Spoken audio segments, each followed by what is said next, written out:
we came to Japan, we see all the culture about the cars, and it's something I've been around the world. Only place you can see and can feel this energy is in Japan. Everything they're trying to do to make the sport better is not what I had in mind, but just tenfold better. And like what they actually trying to make happen for drifting sport is something I think no one or any other company ever try or ever think about. Hi, my name is Yukio Fausto. I'm a Brazilian, born in Brazil and live in Japan over 15 years. I'm also starting drifting when I was 15 years old. I've been a professional driver for 5 years so far in Formula Drift Japan. Hey guys, I am Daniel Masma from Australia, 28 years old. Currently living in Japan, driving Formula Drift Japan. It's obviously a free sport. It's not first one over the line. I watched the Tokyo Drift movie when I was a child about 1,000,000 times and thought it was the coolest thing ever. So I ended up buying an S13, building a trailer, getting a loan for a tow car because it's quite a big investment to obviously get started into drifting, but once you're there you can just go multiple times. And then I trekked down 8 hours with them, went to the track and yeah, tried drifting for the first time ever, and it was incredible. It was an incredible feeling. I've never felt so free in my life, so we just kept going with it and we're here now. So.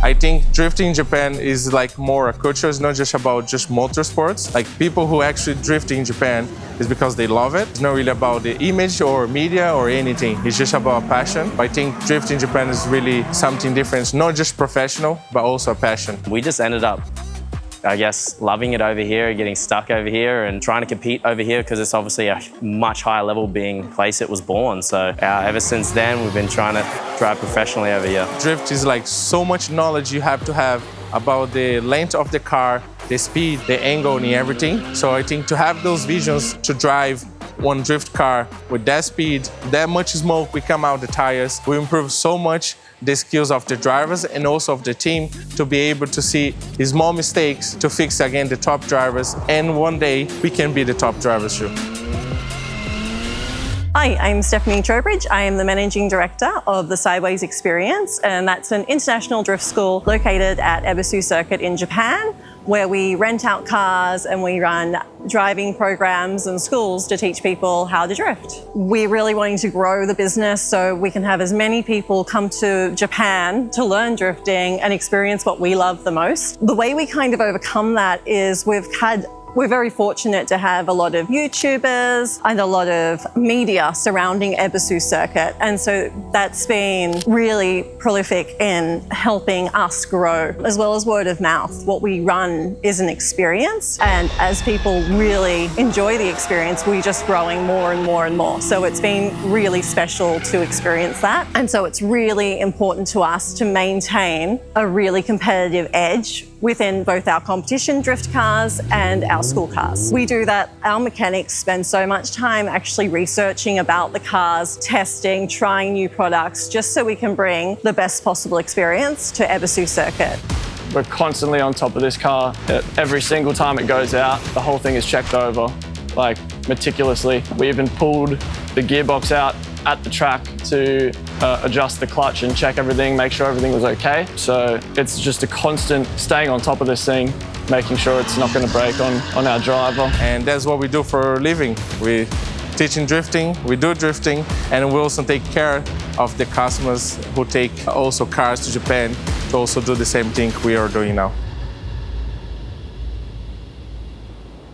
So my first meeting in blockchain sports was a Formula Drift 2 round of Nico Circuit. It was the first time we actually met then, and we spoke for probably almost like 1 hour. I was really impressed. I'm still impressed right now because they're trying to make our dream, trying to make everyone's dreams a better future. And then all became clear in the presentation and I was absolutely blown away. Nothing like I was expecting. I just saw blockchain drift, did a little bit of research, and I was like, oh yeah, it's, you know, some drifting and stuff like that. And then I found out what they're really trying to do, and it absolutely blew my mind. So I believe we work with the blockchain, we can make this happen in a really short time.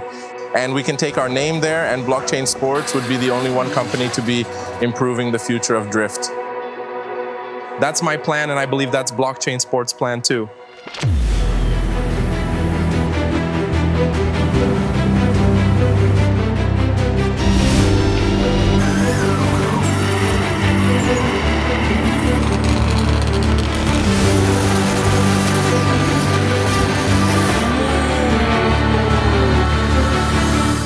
It's mind-blowing that a little driver from Cairns that never even had a home track, that had to travel a long distance to be able to practice drifting, that now could be part of the revolution of drifting, is absolutely insane. Like, I can't actually comprehend it. Like, I love this sport. I know so many people around the world do and would, jump at the opportunity to be in my shoes. So if we can build this sport up bigger, better, make it more recognized across the world, I'll be a very happy guy. So I know a lot of drivers in Japan and around the world, they've been amazing drivers just because the drift simulator. So I cannot say much about because I use it only a few times. I don't have my own simulator. I wish this year or next year we can get a simulator so we improve our levels and our skills. But drift simulator, I think, is the best option you can get to get behind the wheel on the real car. You can get it prepared in really short time. You can learn so many small details without being out your own house or your workshop or something. Obviously, being able to practice a track before you go to it is something, it is a necessity these days. Now, I don't think there's many drifters out there without a simulator these days, so they're a great tool to progress the sport. So all the data and stuff with all the drone setups, with all the camera setups so they can't miss anything, with kind of like the bodysuit that was intended in the presentation to me, with all the data from the car, that is pushing drifting to the next level. That's something you don't see in this sport. So I think it's going to be probably one of the most beneficial things that a driver can, at this point in time have, because you're going to have someone to break down the data, see what you're doing wrong, change your driving style, because most of the time we may have just a GoPro on the car and one angle from somebody filming on their phone. To have multiple camera angles, you're not going to miss anything. And also on Drift Simulator, you cannot crash. You cannot damage the car cannot break down. So you have so much more seat time behind the simulator. So the simulator for me is something we need to achieve for this year and next year to improve ourselves. So the goal I want to achieve together is seeing if this works. I really am interested in testing it on myself, because I'm not the best driver in the world. I want to be the best driver in the world. So if we can collaborate and develop these programs from the technical side to the mental side to the actual training side, and seeing how far that propels me into drifting, I think that completely aligns with Blockchain Sport is trying to do. And obviously I don't know, I probably already said it, but I want to be the world's best.